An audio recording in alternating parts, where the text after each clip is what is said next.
I'm talking today about what we're doing right now, okay? What I'm doing. And hopefully you guys are doing some similar things, because people are always asking, well, when do you start getting your bees ready to winterize? When do you winterize your bees? You know, and they're thinking, okay, you know, when do you put the mouse guards in and tuck them in? You really start in spring. Truth is, you start in May. But now is when I'm really focused on getting the bees ready for winter.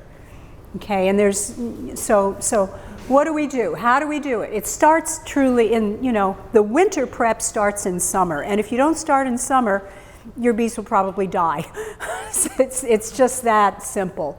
Who can tell me what those bees are doing? It's not a movie, but you should be able to tell by the way they're lined up. Oh, they're washboarding. Yeah, they're washboarding. I love it. They'll be, there's a mosquito in here. They got me twice. They're so bad. You know, and we don't know why they do this, but every once in a while you'll get a hive that washboards, and it's like they're scrubbing the front of the hive. It's very cool. We have no idea if they're laying down footprint pheromone or what they're doing, but whatever it is, it's kind of fun. So spring is easy, right? You've got the nectar flows, everything's coming in, the queens are laying profusely, you know, there's drones, they're swarming, they're making cells, you know, fat and sassy, spring bees. They've got tons of honey, tons of bees in the hives, they're healthy. You know, Varroa hasn't yet had a chance to take down the colonies and impart the viruses, because the bees are raising so much brood and there's so many bees in there. So the only difference that you want now, okay, or in October, between what your colonies look like then and what they look like in spring is there should be less brood. Okay, as the season winds down and the nectar sources are less available, the bees compact the brood nest because there are not as many food resources. But you still want a hive full of bees, a good laying queen, healthy, okay, with a lot of honey. If anything, you want more honey, okay, in fall. So how do you make that happen? Well, let's start at the beginning. Early in summer, which would have been in July, okay, we take off the honey and pull all of our honey supers. And then the next thing you do is you treat for mites, right? So my honey supers come off typically by mid-July. All of my honey is off the hives and in the honey has to be extracted. And then the next item on the agenda is to do that mite treatment. Why get rid of mites right after the honey harvest? Okay, first off,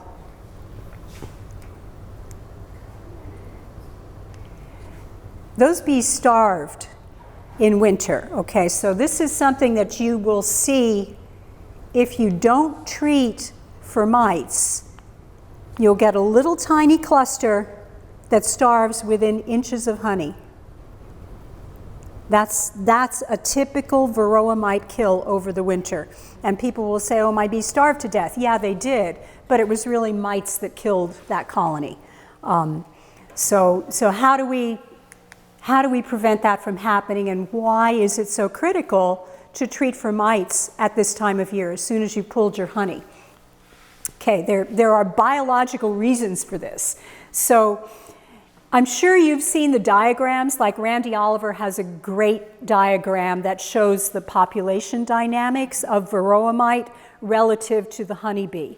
So as the honeybee population peaks in spring, and the peak goes up, you know, June really is the peak of the honeybee population, and then it starts to come down as the nectar flows decrease and the food is less available. But the Varroa mite population peaks later, okay, so really in August. Okay, so bees are going down, mites are going up, which means what? There's a lot more mites to get into the brood, which is where they reproduce and where they do all the damage. So controlling it, the population of mites at that time is critical. Okay, why? Because the bees that are being raised in summer, those are the bees that are going to feed the bees that go through the winter. And what does Varroa do, okay, to bees? How does that, how can that, somebody tell me, who knows the answer to this question? How is it that summer Varroa mites impact the bees that are going to raise the winter population of bees? What's the worst thing that it does to them? That's what it does to the winter bees, but what does it do to the bees that are feeding the winter bees? Gives them viruses which they pass on. Yeah. It does that, but there's one other really important thing. It's already reducing their fat, so they can't really produce the food for pigs. Okay, you said it in a roundabout way. What it does is it damages the brood food glands. Okay, so young nurse bees produce food for the larvae from their hypopharyngeal and their mandibular glands. Okay, royal jelly is mostly mandibular gland. Then it gets a little more of the other gland component, okay, if it's not a queen. Varroa really damage those glands. So the young nurse bees can't feed the wintering population. And being very well fed is critical to developing the fat bodies that take those bees through the winter. Okay, that's why. So brood food glands get damaged. Winter generation isn't well fed, doesn't develop fat bodies. Fat bodies are those organs in the abdomens of the bees that make winter bees physiologically different from spring and summer bees. Spring and summer bees only live 6 weeks at the outside, 4 to 6 weeks. Winter bees live 4 to 6 months. And it's because of the fat bodies that Varroa, by the way, feed on. Yeah. I've heard that phrase a lot, that they're physiologically different, Yeah. but are they just fatter?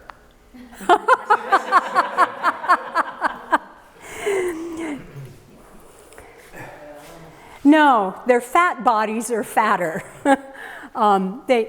Those fat bodies are reserves of calories, I guess. I'm going to try and get Sam Ramsey to come and talk to our group, and he'll really be able to answer those questions. Megan, do you know any more detail about that? Okay, you and I are in the same boat, and we probably know more than most of these people. Maybe not, but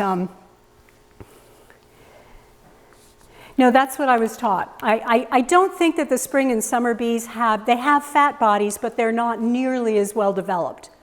That's the big difference. So, and the other thing is deformed wing virus. Okay, deformed wing virus reduces longevity in and of itself.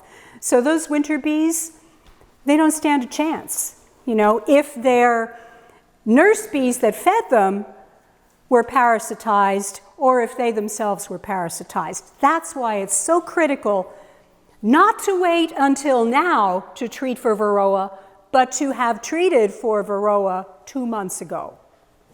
Okay?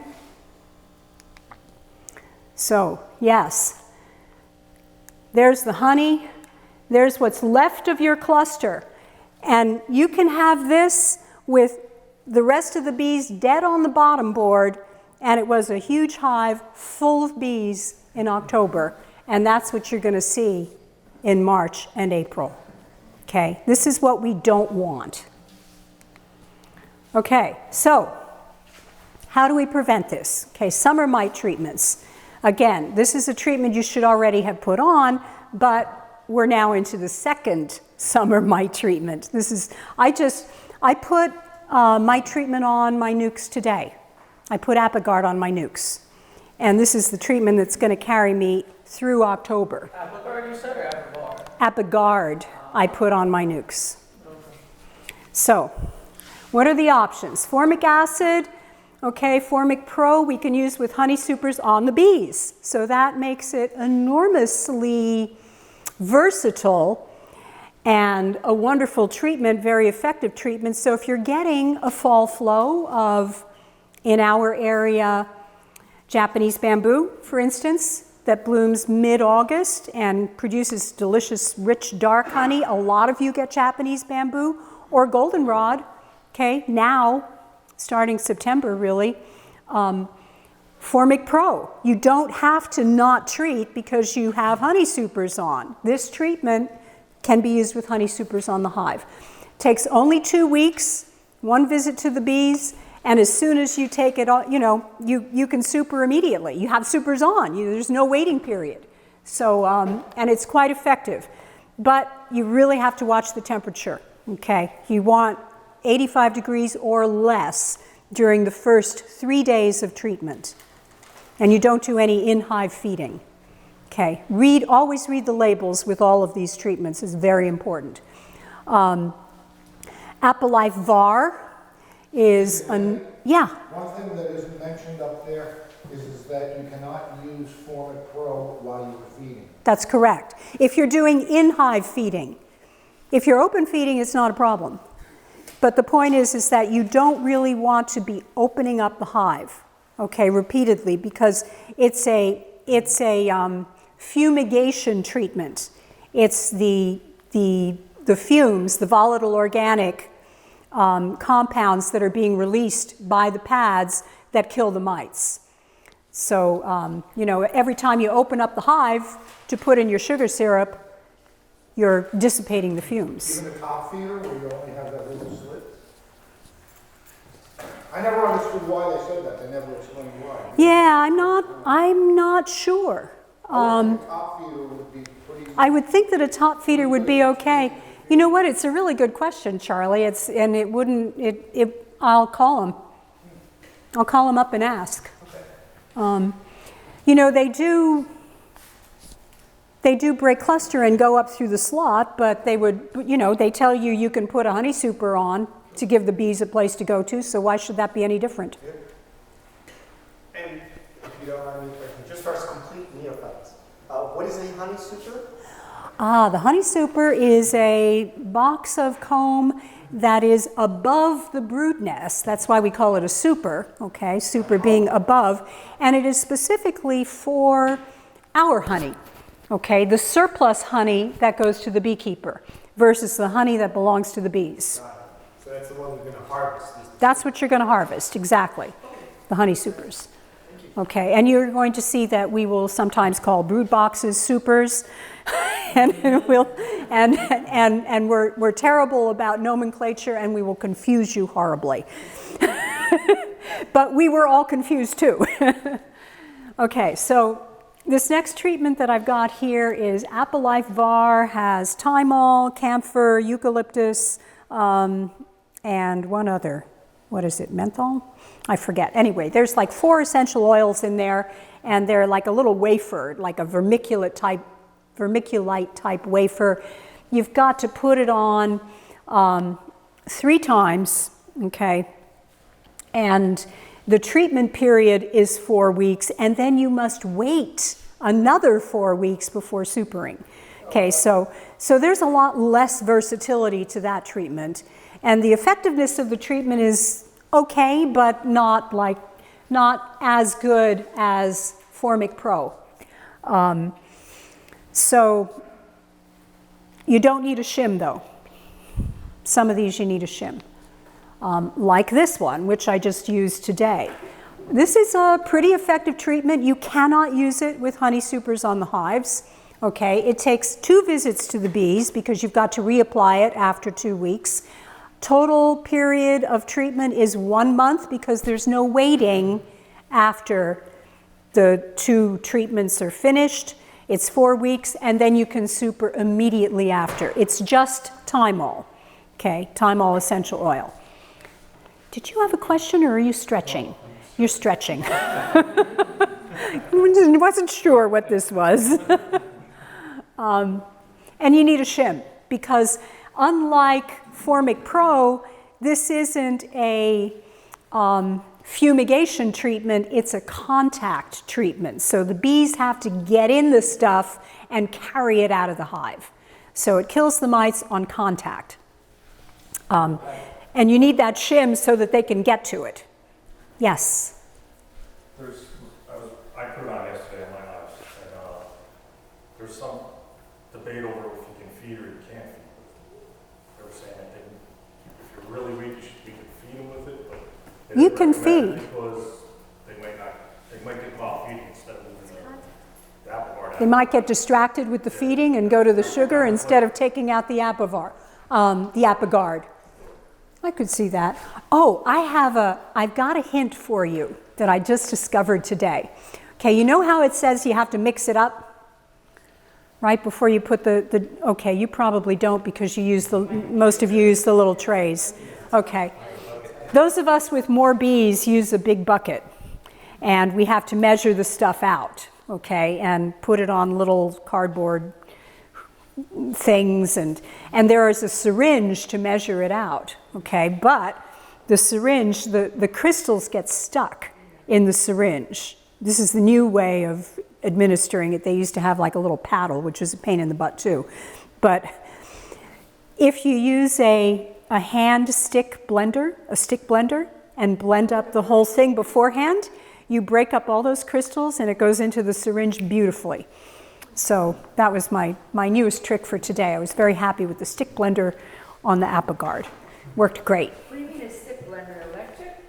Yeah, well, yeah, I took it in my kitchen. A little milkshake in your glass. That's exactly it, okay? I took it in my kitchen, I put it in the sink, I went bzzz, and all those crystals just disappeared. It was perfect. So if you ever get big enough that you buy the tub instead of the little trays, remember the stick blender. It works. Okay, so I like Apogard. I like Formic Pro. And I don't ever use the same treatment twice in a row because we do not want to develop resistance. Okay, you should have an arsenal of treatments that you alternate. Okay, Amitraz, which is Apivar. Okay, Apivar is the most gentle treatment on the bees, and it's also historically the most effective, except now we are beginning to see some resistance on the part of the mites. So this year I'm actually not using Apivar. It's been my go-to treatment for years and years. Last year, it wasn't as effective as I had seen. Megan? I will say, we had a USDA researcher from Baton Rouge, Louisiana, come up and test a bunch of bees last year and this year for resistance, or test the mites for resistance to Apivar, and he didn't find any resistance in the handful of apiaries he went to in New Jersey. So I thought that was a good sign. Yeah, I mean, I'll try it again next year, but if I put the treatment on and I come back after the treatment and do a mite count and it's higher than it was before the treatment, I start to wonder. Although I haven't actually tested for resistance, which is something I could and should do. Would that be the test for resistance, that there would be no drop or could it increase? Yeah, there's a standardized test that's been created that people have equipment that they can test in the field like that. It's pretty easy to create. Yeah, it's not the mites that, it's don't not die hard. so that after a certain amount of time that. It was across the board. All the hives that you used Apivar in had higher counts, or could it have been just like a bad batch? Last year was like a real, mites are like chipmunks, and acorns. They are. It's like the population dynamics. You got your years where the cat's bringing in chipmunks every day, right? Catching chipmunks, you look up in the yard and there's a chipmunk scurrying across the back lawn, okay? And the cat brings the chipmunk in and loses it, and the chipmunk goes and hides under a dresser and dies, and then you're smelling dead chipmunks, okay? So you got chipmunk years, right? And then you got years where there's no chipmunks at all. You look around and where's all the chipmunks? There's no chipmunks, okay? Same thing with acorns. Like, this is an acorn year. My driveway is like it's roller derby in my driveway, okay? It's great. I like acorn years because the bears eat the acorns and then they don't go after my bees. Okay, when there are low acorn years, your bees are at much higher risk. Okay, so mites are like chipmunks and acorns. Last year was one of those years where, you know, the chipmunks were dying under the dressers. For mites, tons of mites. I treated, I tested, I treated, I tested, and the numbers were the same as before. And I treated again, and I tested again, and I had the devil of a time getting those numbers down. It was just, and everybody I talked to had the same experience. Last year was a really bad mite year, and we lost a lot of bees over the winter to mites. This year, zeros and ones.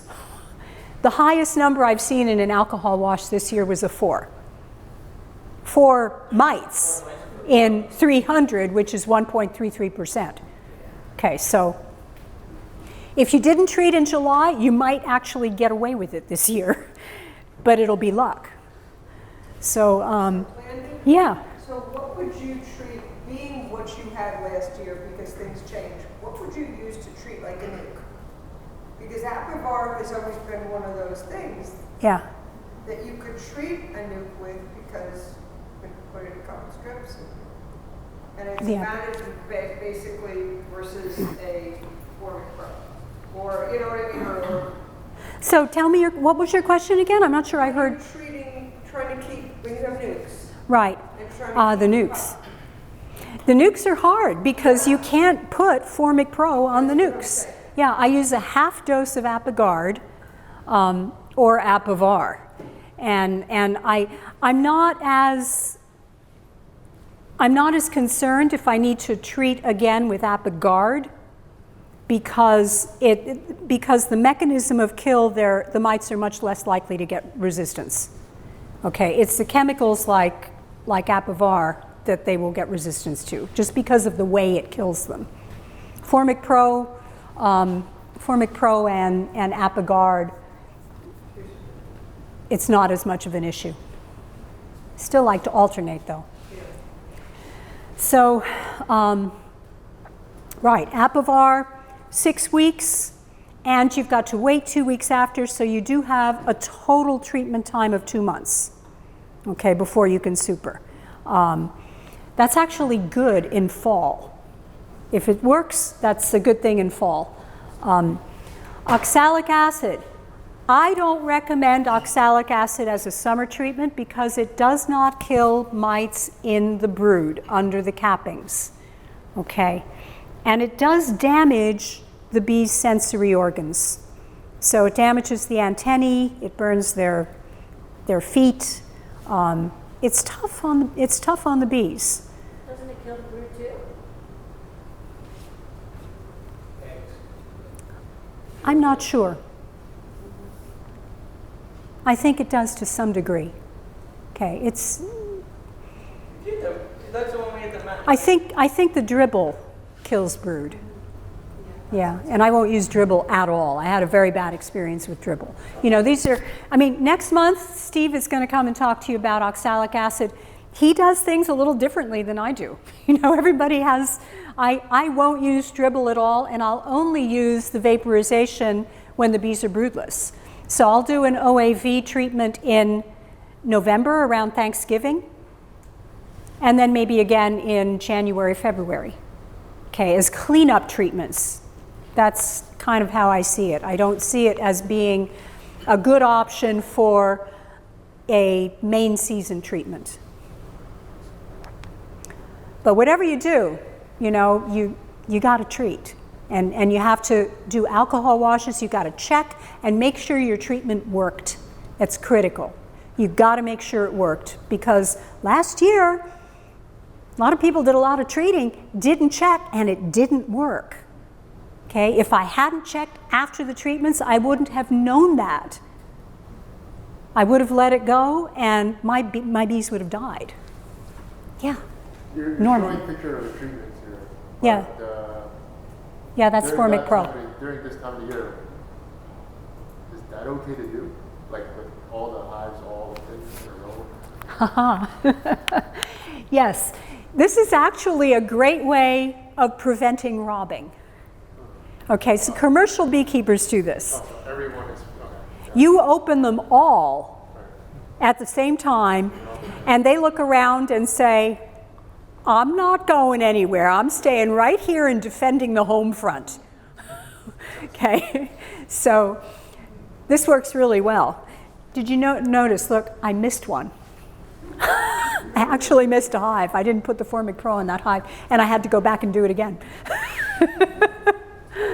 So yeah, all the honey supers and stuff are in the back, and open them all up at the same time, throw it all, go right down the line, and nobody robs. Everybody's okay. All right, good. I thought Sarah had her hand up, but she didn't.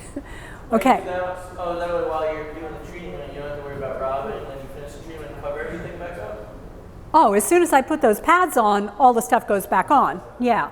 But what I'm saying is if you open them all at the same time, okay, they're too busy defending the home front to rob. So what, which of these do you choose? It depends on when your nectar flows are.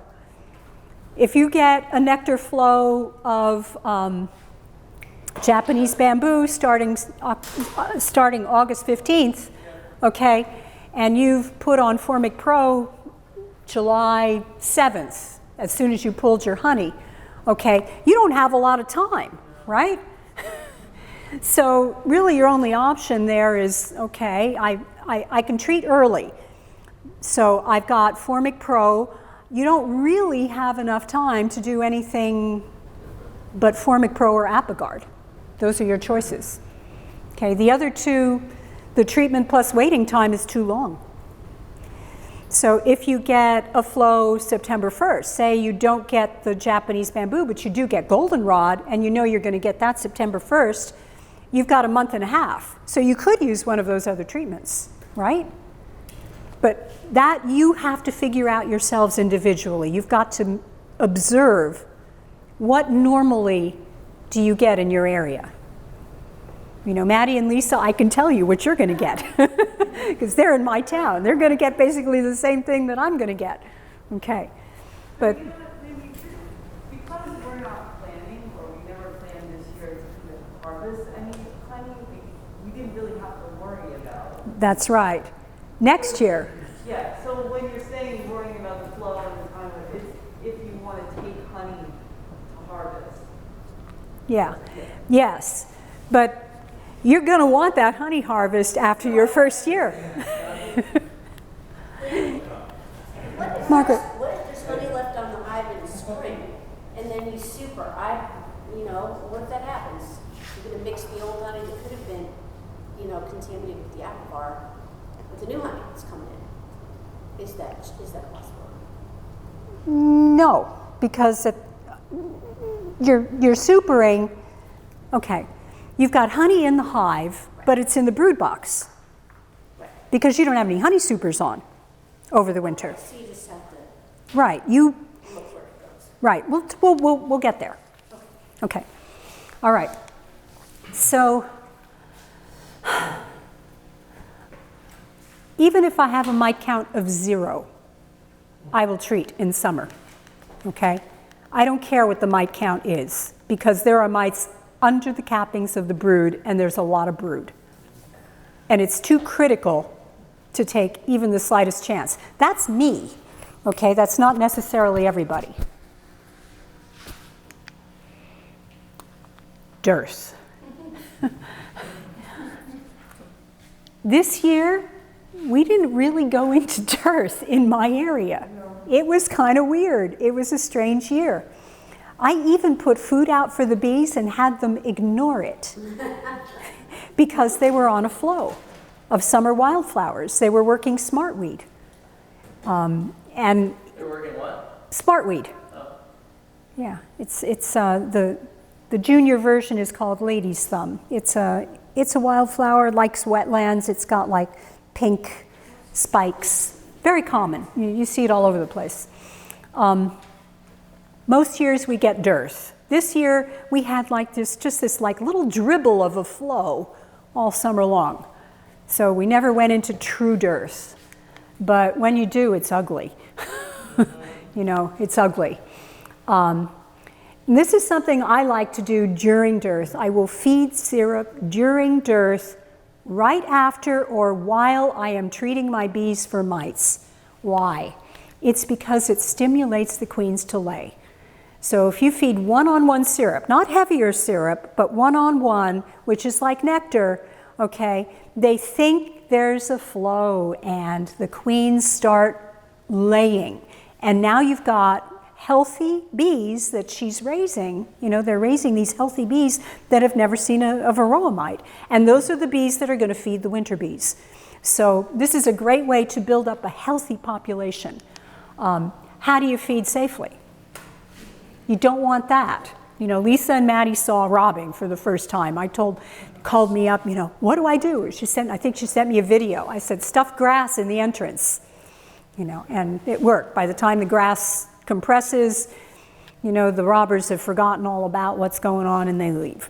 So how do you do it? You know, how do you feed safely if you're in dearth? Because robbing will kill.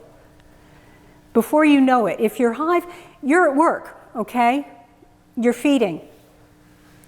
Somebody discovers this wonderful aroma of sugar syrup and comes and robs out your colony, okay, which maybe is just a little bit too weak to defend themselves effectively, and they get all of their honey, all of their pollen, everything stolen. Okay, you come back, you have no idea what happened. You didn't see the incident. 2 days later, your bees are dead. They starved. They starved to death. You go in there, what happened? What happened to all the honey that they had? Okay, so I have seen that happen. So how do you know? How do you do it? I like this, okay? You'll get a lot of controversy about open feeding or barrel feeding. Online, people will say this transmits disease, it transmits mites, it does all kinds of horrible things. My own experience is that it doesn't do any of those things, and it's a very effective, good way to feed your bees. But you can't do it in an urban area. And a lot of you guys, okay, are in urban areas, yes. So the deep on my deck, and there was like thousands of bees. That's right. Outside the door. Tens of thousands, hundreds of thousands of bees will go to these feeding stations. So you can put it in the woods, you know, if you've got a space, if you've got a place that's, you know, not too far from your hives, but is not anywhere where people are going to go, you can do that, but you know. So, are your barrel feet, they're in your enclosed No, they're under fencing area, so that, no. Only 1 yard. I actually had to build a fence around the feeding station because that yard has really bad bears. That's my Boonton Township yard. My other yards, they'll rob these out in a couple of days. Okay. So, you know, what are the chances of a bear getting them in 2 days? Okay. Just that 1 yard. That 1 yard, the bears were watching. Okay. So you can't do this in urban areas. Okay. You have to do this safely. We have to be good neighbors. But if you have a location, this is a really great way to feed bees during dearth. And there's if you Google my name and open feeding or barrel feeding, there's a YouTube video that my friend Parks made, so it'll tell you all about it, you know, if you're more interested in this. Okay, so, right. Please take your honey supers off. Okay, it drives me nuts when people say, I'm going to leave the honey for the bees. Okay, that honey super that you left for the bees is a brood super now, okay, because either you're going to feed and it's going to be full of sugar syrup, or you're going to leave it on the bees over the winter and the queen's going to move up into it, okay, and next spring it's a brood super. It's no longer a honey super because there's brood in there and there's bees in there, and okay, if you run all one size equipment, no problem, but if you do deeps plus medium honey supers, it's not going to work, okay? Take your honey supers off all at the same time, then do your mite treatments, then do your feeding, okay? All right, so what if there are no fall flows and your hives are still light?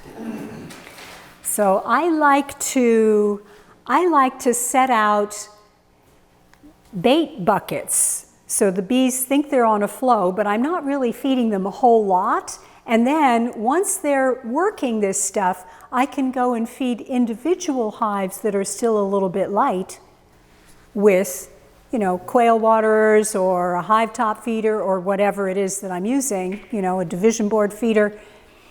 And they won't rob because they think they're on a flow. I call that combination feeding. So, wouldn't you mitigate that if you, similar to treatment, right? When you treat the whole yard. Right. So why not just feed the whole yard? You can do that. And then they won't rob, right? That's right. If you're not going to do this, of light or not. that's really smart, really good thinking. You're right. If I do that and I'm not open feeding and it's dearth, I always feed everybody. Even the one that's already got 70 pounds of food, they're going to get something. So you don't have to feed the same amount. You could just give it one quail feeder, the others. Right, but you got to watch out towards the end of the feeding if somebody runs out and a weak hive, which is going to take longer to take that feed down, still has food on. You know, so you can make sure your equipment is tight. There's no cracks in the equipment. You can put on robbing guards. You know, you have to just be very, very careful and be very aware that this is a danger. Landi, when the time comes to feed 2 to 1, Yeah. can you use the barrel feeding? Yeah, you can. You can. Put out like straight corn syrup. Yes. This time of year, this combination feeding is a really good technique. Or feed everybody, you know, not just 1 or 2. They just started working this. This started blooming about a week and a half ago. Usually around 1st of September it starts. I think it started like August 30 something I saw it this year. So sometimes we'll get this fall flow. Right now we're getting a bit of a fall flow. I am seeing bees working goldenrod. But there are some years when it's too dry or too wet and the stuff just doesn't produce. Just because the flowers are blooming doesn't mean they are producing nectar. Have you seen a difference in the pattern of the flow this year because of the moisture?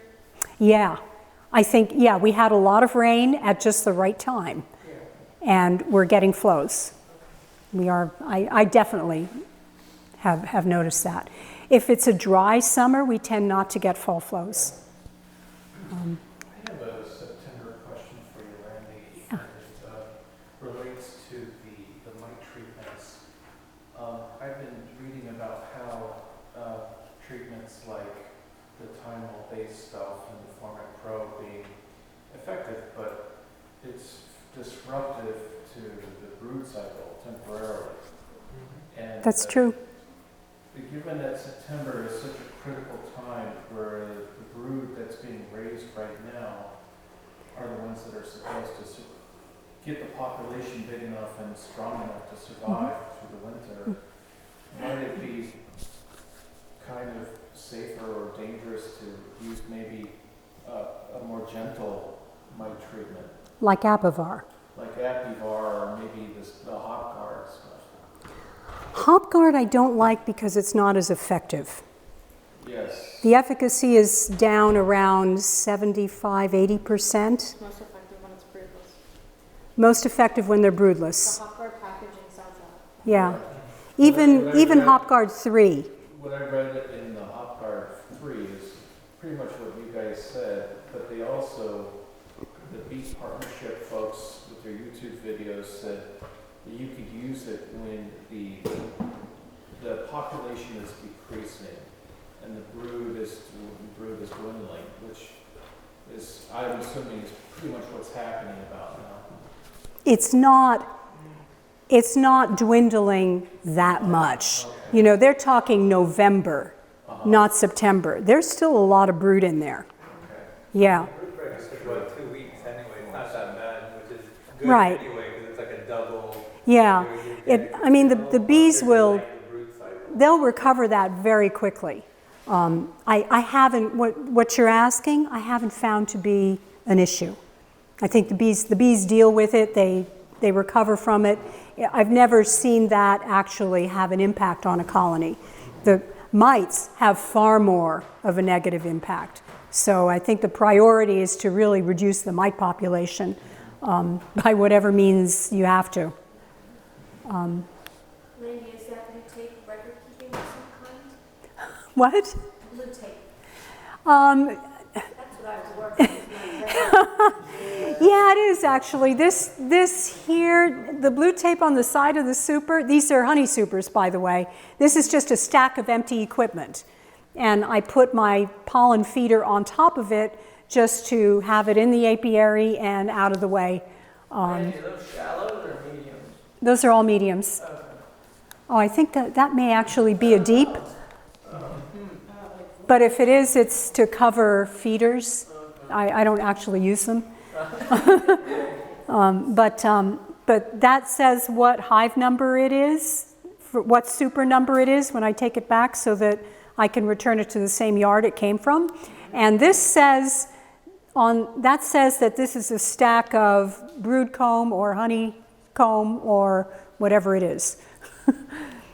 So, and I spent about $15 at Home Depot and bought an elbow, a piece of 2-foot 4-inch PVC and a cap for the other end. Pour some Mega Bee in there and secure it to the top of a stack of empty equipment, so I figured just putting it up high so that the mice and the skunks and everything else doesn't get at it. And the bees love it, and they can get it whenever they want. If they've got natural pollen coming in, they'll thumb their little proboscis at it and say, I'm not going to have anything to do with it, but if they want it, it's there. And it's really easy, and it doesn't grow small hive beetle, okay, if you set it out there like that. So. You mentioned mite. Why were the mice thrown in there? What? You use that for mice prevention also? No, I just put it up high so that the mice don't get in it. Oh, okay. Yeah, because they probably would like the Mega Bee too.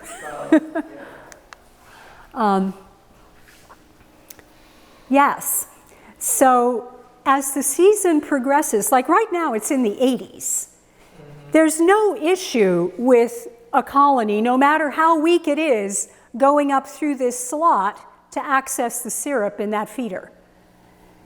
But when it gets down into the 50s in October, okay, unless you've got a very strong colony, they may not be able to break cluster to get up here and drink that syrup.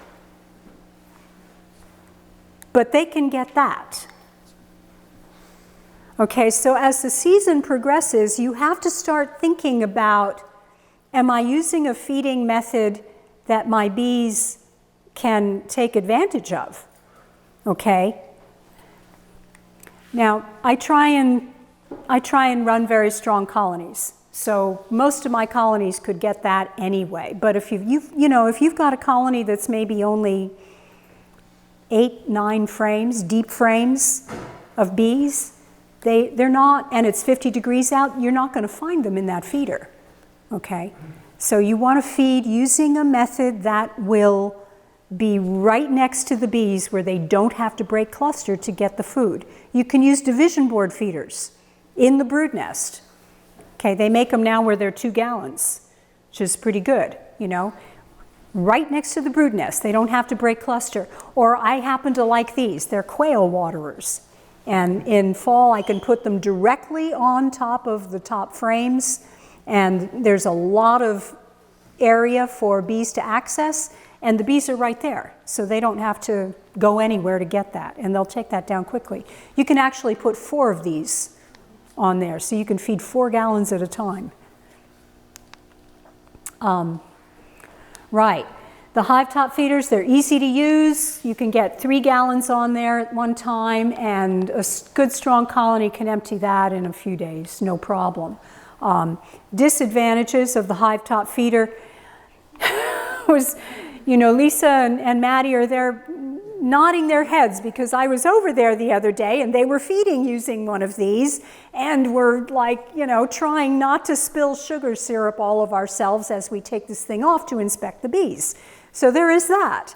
And, you know, how many of you have actually been reluctant to take that off, even though you know you knew that you needed to inspect the bees, but you know there's syrup on there, so you don't really want to take the stupid feeder off.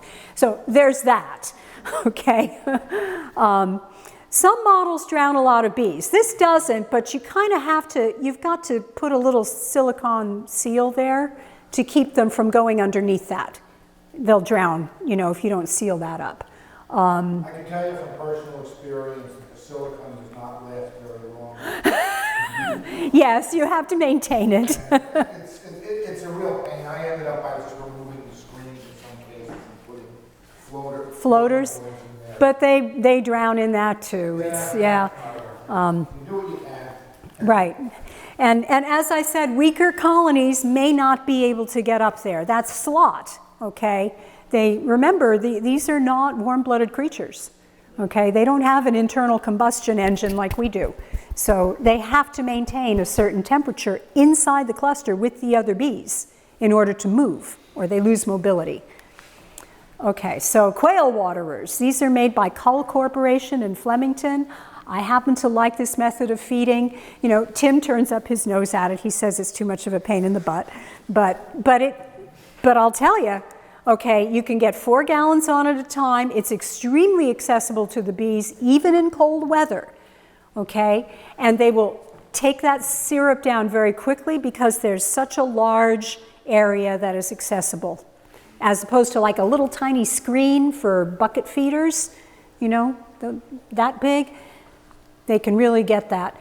Doesn't drown a lot of bees, unless your colony is very weak, in which case, you know, it doesn't matter how you feed them, they'll all drown. Disadvantages, they've got to be level. If they're not level, you don't get the vacuum formed, and it'll spill out all over the place and make a horrible mess. You can use shims. You know, you can just put like a little stick on the low side to get them level. But either the hive or the feeder must be level. It's a little messy, takes a little longer to fill, and you have to cover it with you have to have an empty deep in order to cover them, or 2 empty mediums, you know, but you do need an extra piece of equipment. If you go up there and pick them up yourself, they're like $2.50 a piece, but if you want to order them online, you gotta get a dozen. Yeah. $8 a piece. Yeah, and you can drive right over there. Yeah, it's in Flemington. Yeah. Another advantage, they're cheap. There's a place in South Plainfield by the tracks called Mishwitz. Yeah? Sells them, or did. That's where I got mine. Okay, all right. It's a feed store. I'm sure they still carry it. Okay. I like the Cull Corporation ones, though. They have other brands, and they're quail waterers. They're for quail, not chicks. Yes. Feeding in cool weather. You can put those feeders, those quail waterers, directly on the frames of the top hive body without the inner cover.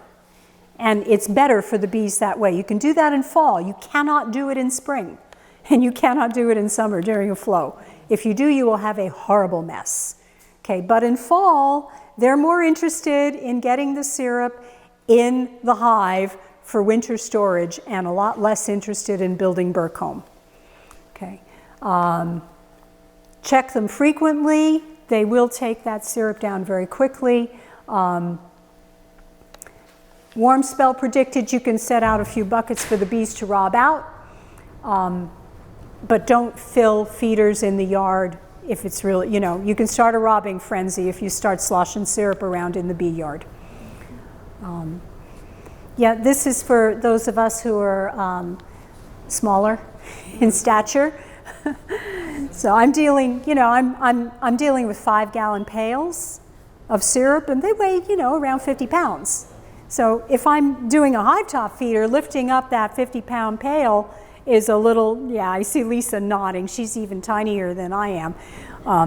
You know, so I'll take an extra empty bucket and pour half of the syrup into that bucket, and then I'm only dealing with 25 pounds, and I can easily lift up 25 pounds and not spill it all over the place. So, yeah, and you can, you know, as the way you help bees draw out foundation by moving frames of foundation more to the center, okay, as they're filling up the frames in the top box that you want them to have full for their winter feed, you can move full frames to the outside and bring the empty ones in. Make it a little bit easier for them. I don't always do that. It's a smart move, thank you. I like to be done feeding by early October. Okay? I mean, sometimes you'll have October, sometimes you won't. It depends on the weather, and you don't know what the weather is going to be like in October. September you can pretty much count on. Are we done with mites? No, we're still not done with mites. We'd love to be done with mites. God, I wish we were done with mites for good, forever, but we're not. Okay, so Megan's working on doing that for us.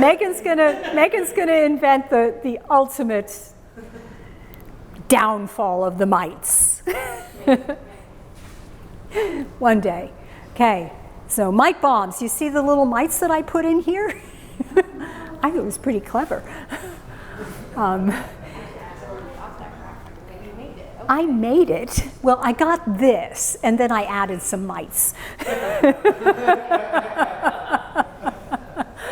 So, mite bomb season.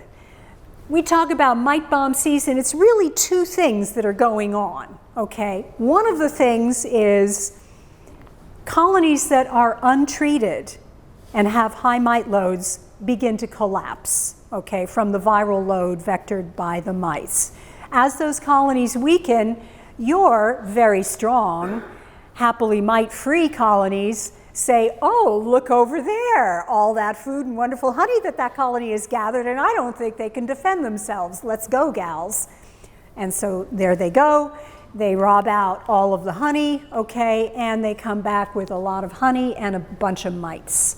Okay. That's a stupid question I've been thinking about over the last couple weeks. So a strong hive sees a weak hive, but if the strong hive is like full, almost ready for winter, will they still rob? Yes. Oh, so they're like a dog, like they don't know if they're hungry and full. Right. They're like, oh, I'm dominant, I'm gonna get. That's right. It's the same reason that even if they have plenty of food for winter, if there's a nectar flow, they will be foraging. Okay. Thank you. Yeah. Yeah, so yeah, they're going to go get that. And the other mechanism, of course, is these bees in that collapsing colony, they're not going to go down with the sinking ship. They're going to say, let's leave. Okay, so perhaps they abscond. Perhaps they look for another home.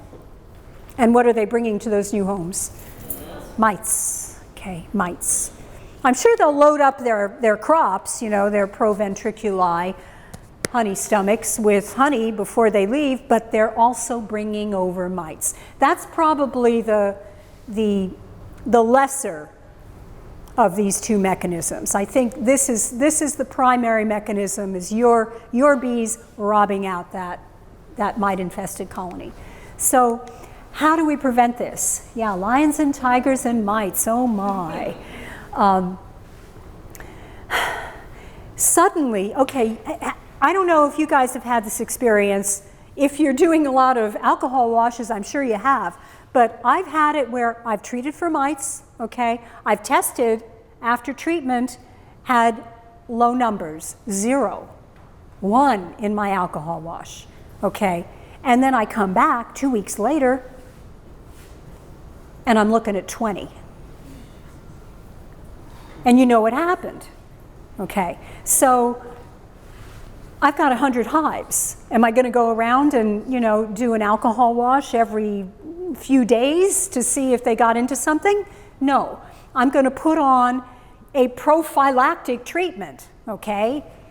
Like a condom against mites. That's what we got, okay? Mite condoms. So mid to late September, I want a treatment that is going to act for 4 to 6 weeks and take me into cold weather, so that any mites that come into that hive are going to get whacked. Okay? And Apigard or Apivar are the treatments that last that long.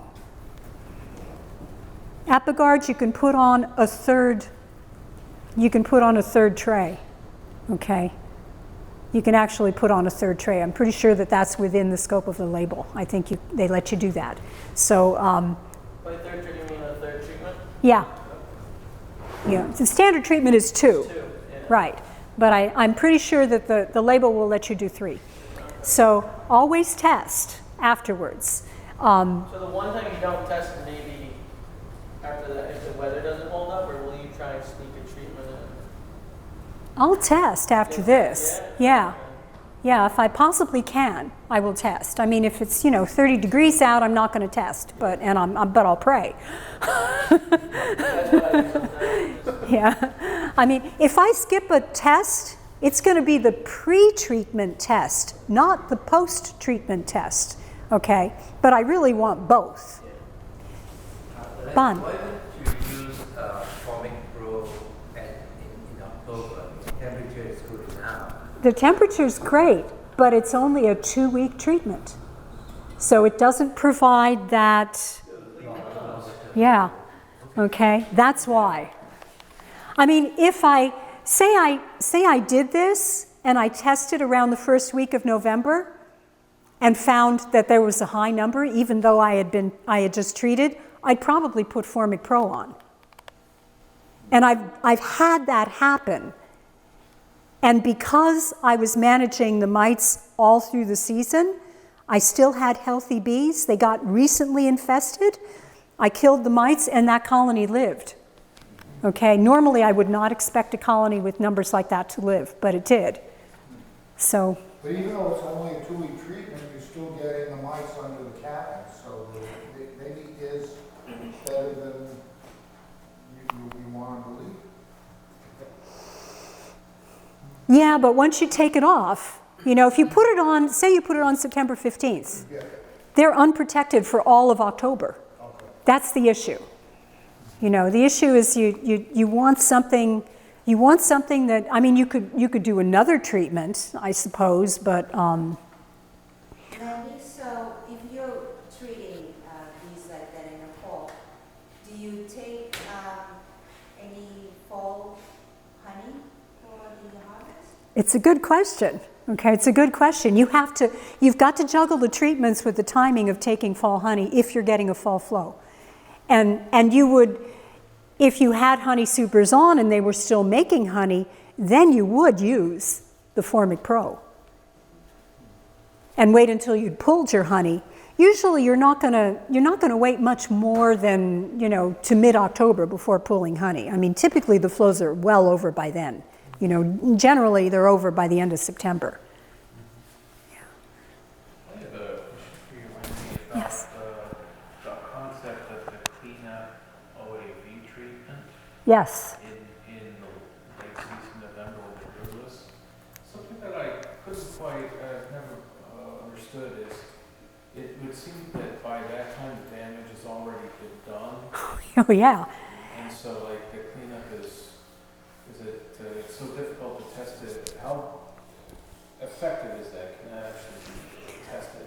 What it does is it gets rid of any mites that are phoretic on the bees. So hitching a ride, okay, on the bees, ready to jump into the brood as soon as the queen begins to lay after the winter solstice. Okay, that's why I call it a cleanup. I would never, ever, ever rely on that as a primary mite treatment. If that's the only treatment I did, they'd be dead. It would be completely ineffective. But it reduced any treatment that will help reduce the numbers come spring is a good thing. So would it be appropriate to think of this OAV treatment as almost you could choose to do that in November or in January? Yes. Okay. And I do both. Some people do Apivar in January. Some people do Apivar in Yes. Yeah. So, okay. I think we're still barely okay here. We're running a little late. Fixing problems. Okay. The things, is that a bug? Yes. It likes the light. So there's only 4 things that you ever have to inspect for or worry about when you're looking in your hive. Those 3 plus health, right? So this entire discussion that we're about to have assumes that your bees are healthy. And if they're not, you have to call Megan. Okay? Or one of us, you know, she's way down south and will tell you if you really do need to call her. Okay, but we've got to evaluate. You want your bees to be queen right. You want them to be strong. You want them to be heavy going into the winter. We've talked about getting them healthy insofar as mites are concerned. Okay, if you have any brood diseases, obviously that's something that you've got to deal with. Okay, or should have dealt with a long time ago. Okay, queens. Pull a frame or 2 of brood. Okay, do you have cap worker brood? Do you have open brood? Is it healthy? Do you have a good pattern? Okay. There may not be a lot of brood come October, okay? You may only have a couple of frames, but what you have should be good. And if there's any question about it, you know, consider requeening. You can still find queens. Yeah. Yeah, you can still find queens, okay? But you should have taken care of any issue like that before. Okay. That's also why it's good to have like a bonus nuke. Yes, yes. So that if you run into this problem, you have something. You're not stuck, you know, making phone calls trying to get queens from Georgia and California. Right. That's why I have 40 nukes, specifically for this, as reservoirs of queens, as reservoirs of food, okay? If I get a colony that got a little robbed out and they need another 5 frames of honey, I have 5 frames of honey sitting in my nuke yard, okay? Do they need a boost in population? I've got frames of capped brood that I can give them to give that boost of population. I can fix anything. And then you combine the rest of the nuke with another nuke? Yeah, whatever's left, whatever I didn't use, you know, I can fix anything with the nukes. So, new queens don't always mate successfully or return home, you know, but these are things that you should have really been looking at all along. Every time I go in there, I pull at least 1 or 2 frames of brood. It may only take me 2 minutes to inspect my colony, okay, but I'm always going to look at brood and make sure that the brood nest is healthy. Okay, strength. I think this is something that a lot of people don't pay enough attention to. You know, Megan and I were talking about it earlier, talking about a beekeeper who had a queen issue and she's got like 3 frames of bees and she thinks pesticides killed her bees. You know, if you have 3 frames of bees, you're in trouble. You know, we want strong colonies, and when we say strong, we mean populous, a lot of bees. Strength, and people don't realize this, strength equals mobility, okay? If you have a large cluster, that cluster is mobile because bees lose heat proportional to the surface area of the cluster and are warmed proportional to the volume of the cluster. The smaller that cluster gets, the larger the ratio of surface area to volume. Okay, so more bees are losing heat than are producing heat in the middle. This is simple physics until the cluster shrinks to a size that's so small they can no longer move because they can't warm up enough to move. Okay, so strength is really important. I run all mediums and I run 9 to a box. So my bees will winter in 3 mediums with a total of 27 medium frames. I like to see at least 24 medium frames more or less covered in bees for the winter. preferably more than that, okay? And if there are fewer than 22 frames, I'm going to worry about that colony. I'll probably give them a frame or two of capped brood from another strong colony, because there's always like 5 or 10% of the operation that's too big to fit in 3, so they're in 4. So I'll steal from them and give to a weaker colony to beef up the weaker ones. Yeah. Stores. Medium full of honey is 40 pounds of food. We want 60 pounds of food to get them through the winter. I don't feed my bees over the winter. Some beekeepers do. That's become kind of a new thing. They use Vivaldi boards and quilt boxes and, you know, put fondant on all winter, or sugar or candy boards all winter long. I was taught 25 years ago to get my bees ready for winter in summer and fall. So once I close them up, I don't see them until late February or March of the following year. I say, have a good winter, gals, and I go home and make candles and things. So I need a full medium on top plus about half of a medium underneath that to get 60 pounds. 60 pounds is conservative. You know, honestly, most bees will probably be fine with 50, 55 pounds, but I wouldn't want to see them go through the winter with less than that if we have a bad winter. A deep, you've got 60 pounds of food right there. So if you're running 2 deeps, okay, and the top one is full of honey, that's what you need. Okay. So what if it's not right? What if you have an issue? You don't have enough food, okay? You don't have enough bees. Rob from Peter to give to Paul, okay? You got to play Robin Hood. Combine your colonies as needed, okay? But the one thing that you've got to remember when you're combining is always make sure you've got a good queen in there. Okay, don't combine a weak colony with a weak colony. Why are they weak? If they have 2 bad queens, you're throwing the bees away, or you're dooming them. You combine a weak one with a good strong one. When is like the last time you can combine hives? You can do that in October. Okay. All right. Yes, we were talking about nukes. Okay. They are a resource for everything. Queens, honey, brood, bees. And as long as you've got nukes in your operation, and even if you have 2 hives in your backyard, if you've got 1 nuke, okay, you've got all of that. You just have to be not afraid to use it when it's necessary, you know, because that's what it's for. And remember, under New Jersey law, you're permitted 1 nuke for every 3 hives, 3 production colonies. Okay. So, ready to winter. Food on top, 60 pounds of honey. Lots and lots of bees.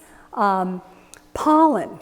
Okay, that's why I set the pollen out so I don't have to worry about whether they have enough pollen or not. You always hear Randy Oliver talking about pollen. He's in an area that's not pollen rich like ours. Okay, we typically have lots of pollen. Okay, I'll give them a little extra just in case they need it. I want the queen and I want some brood on the bottom, maybe a little brood also in the middle. Okay, and honey on top. And if they're not ready, as I say, you play Robin Hood. What about the pollen patties they had? Pollen patties are great, but small hive beetles love them. Okay, so if the bees don't eat them right away, they're just basically a breeding ground for a small hive beetle, which is why I like to set out the pollen powder. I prefer that. So final tucking in, mouse guards. Mouse guards should be going on around now. I know it's 80 degrees, okay, but I try and get the mouse guards in before October. Sometime in September is good. Okay, and again, this is what I do because I don't go into my hives in winter, and I don't insulate my hives. If you talk to John Gott up in, you know, up in Northeast, he insulates, okay, he insulates the top, he insulates the sides. I don't have any place to put all of that insulation for 100 hives, so I do it the simple way. All I need in terms of equipment is one little stick. That's it. No anything else. And electric bear fences. Okay, some of you may think you don't have bears in your area. You're all wrong. What's a strainer? Thank you. And they stopped the hunt. Okay? They killed the bear hunt, and do you know that we have more bears in New Jersey per square mile than any state except Alaska? Okay? And bears... It was like ×3 last year. Right. Crazy. Bears have been found in every county, okay, including Cumberland. Oh, yeah, Cape May, everywhere. Cape They May, wandered down. Hudson, okay? Don't think you don't have bears. There was one in Trenton, I got excited, but didn't notice. Okay. What's a strainer, please?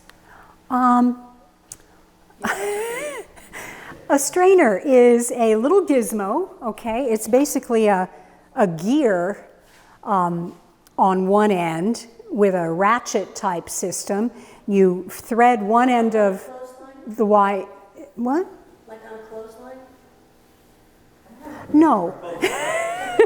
I may have a picture, but fence strainers are a method of tightening the fence, okay? Because, you know, fence is made from aluminum or stainless steel, and it's elastic, so it stretches. So over time, it gets loose, and you don't want a loose fence. You want, you know, Lisa and... I can show you a picture of it.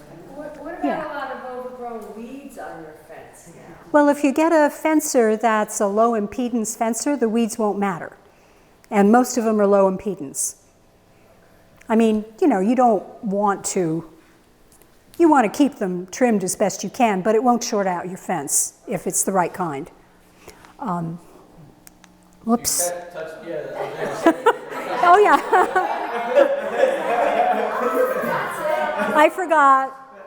Margaret, that's a fence strainer, okay? See, there's the wire here and the wire there. It's just attached inside. And this little gizmo, you turn it, okay? And it tightens the wire as the wire stretches. So that works really well. I bait my fences by wrapping bacon around the hot wire at nose level. I do it in September, and I do it again in spring. Because these little wires are not going to keep out a bear. The fence is a training device, okay? And bears have really thick fur. Bear brushing up against the hot wire won't get a shock. You need the bear to bite the hot wire. That's how it works. And I actually had a guy in a tree blind next to one of my apiaries watch a bear approach the fence, bite the bacon, jump backwards, straight up in the air, land, turn around, and run into the woods right under his blind, his tree, and just keep going. Okay? That's how you train a bear. And it's a kind thing to do, because if that bear got into my bees, okay, then the DEP Fish and Wildlife people would have to come and put out a trap, and the bear would be destroyed. Okay, so you're being kind to the bear by giving them that training shock. Mouse guards. I don't care what you use, but put on a mouse guard of some kind. There's all kinds, okay? I prefer to leave the entire front open. I'm not big on entrance reducers. There's the mouse. That's in a feeder, actually. It made a nest in a division board feeder. Wait, and then go back to so what I do with my mouse guard, I use the one that has the holes, and I tape it up a bit, and I only keep about 4 holes open. Yeah. Is that right, or should I keep it open? I prefer having more ventilation, but I'm relying on ventilation in the winter, okay, to prevent condensation, as opposed to insulation and so on and so forth, okay? If you've got a different, it depends on your system. Depends on your system. Okay, cool. It works, I'm not going to fix it. Okay, that's always actually a good philosophy. That's why I don't insulate. John and I are always having these discussions, he insulates heavily and I don't insulate at all, except for my nukes. And he has the glass inner covers. Right, he's got all that kind of fun stuff. But 98% of my hives survive the winter. So it works. Yeah, you don't have to test your fence like that. They do have fence testers, a lot easier, and they're cheap. Like $5, you get yourself a little fence tester.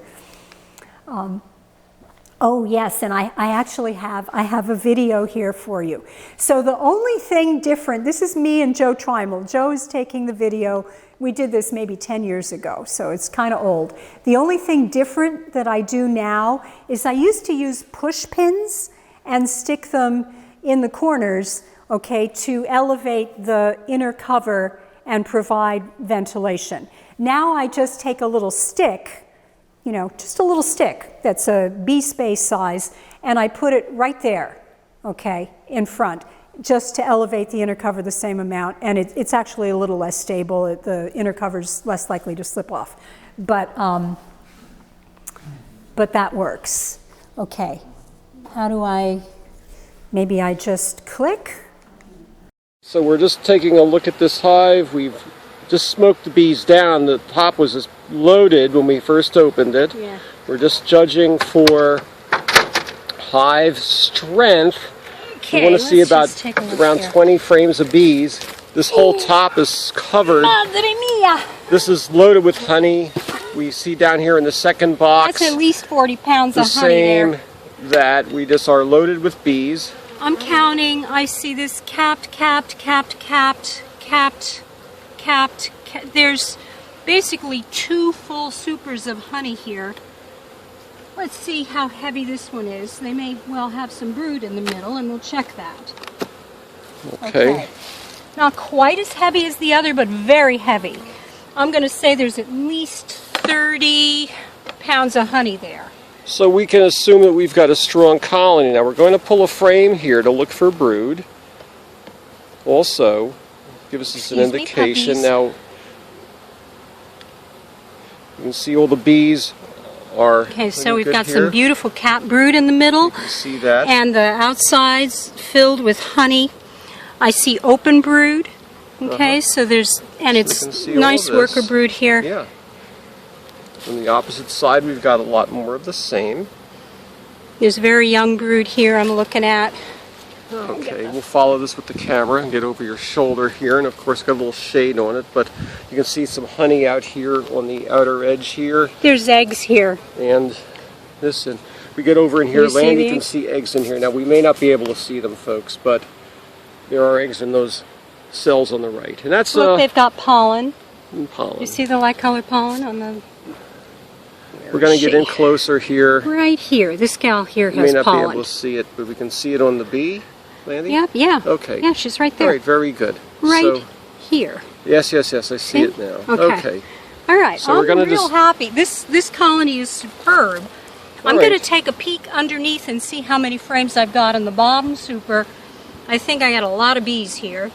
I'm not going to keep them open much longer because they're starting to talk to me and let me know that, it's around, 60 degrees or so?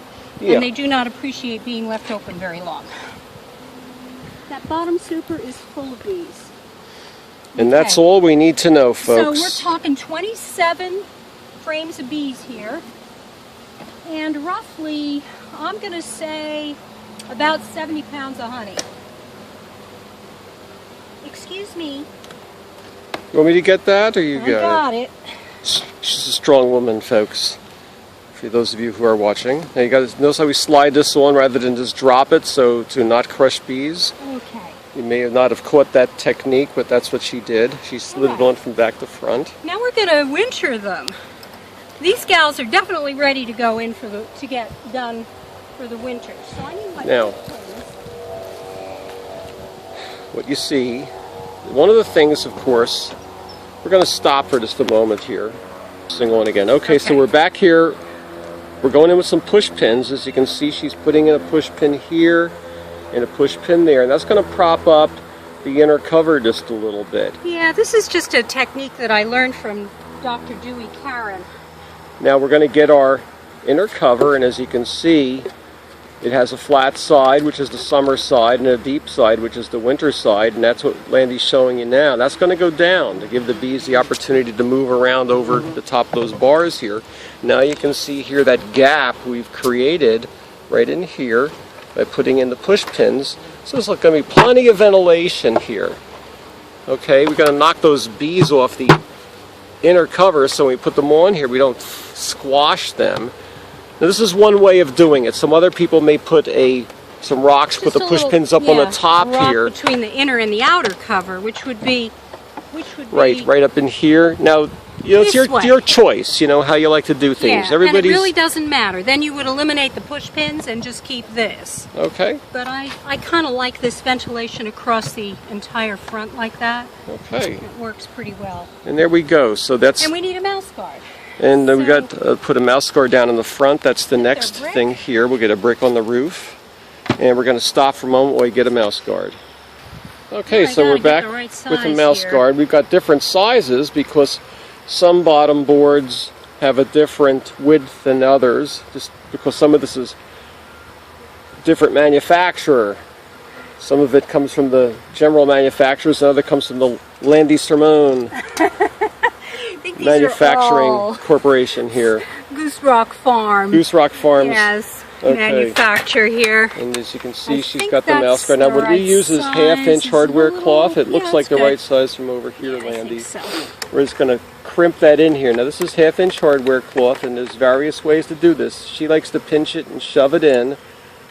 Myself, I just leave it in a flat piece and put it across the front of their hive. Now you can do whatever works for you. Now she's putting in a push pin here to hold that thing in place. Okay? That noise you just heard in the background is not somebody shooting at us. There's some trucks over there unloading dirt or something. Oh. Oops. Okay. Very hard.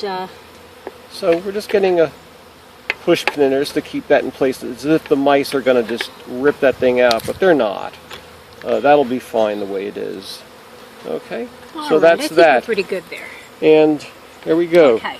That is how we're telling you how to get your hive ready for the winter, and as far as checking it's concerned and everything else. And say hello to Landi. I think we're good. All right, bye-bye. That's it.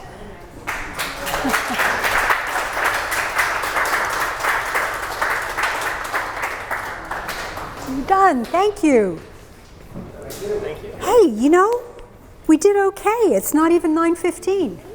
Questions? Steve, right? Yes. The hardware cloth? Do you buy a mass excluder or? No, you go to Ace Hardware and you get a roll of hardware cloth and no, it's not chicken wire. It's half-inch hardware cloth. Chicken wire is way too big. Yeah, I meant like. Yeah, they'll get in. The same type of half-inch and a quarter-inch. Quarter-inch is a little small. The bees have a hard time getting through that. Half-inch works really well. I have a screen bottom board, so I close those up in winter. Yeah, that's a little too much ventilation. Some people leave them, but she's in South Jersey. Yeah, so everyone, you're just gonna have to find what works for you. I know some people, like, usually this sounds really bad, but it's like 1 year it works and you'll just never change what you do after that. Like, I know people that have drilled circular holes in, like, you know, maybe the right front corner and the left back, and that's what they do every time. Or, you know, they only slide it in 3/4 of the way. So you'll find what works, but there's a million different ways out there to do it. I have left them open, but up here they're slow to brood up in spring if you leave them open. Yeah. So it takes longer to get brooded. Takes longer for them to get going in spring, and I want them to be nice and big and fat and lots of bees for the nectar flows when they start in April. So. Birthday to you. Happy birthday to you. Happy birthday.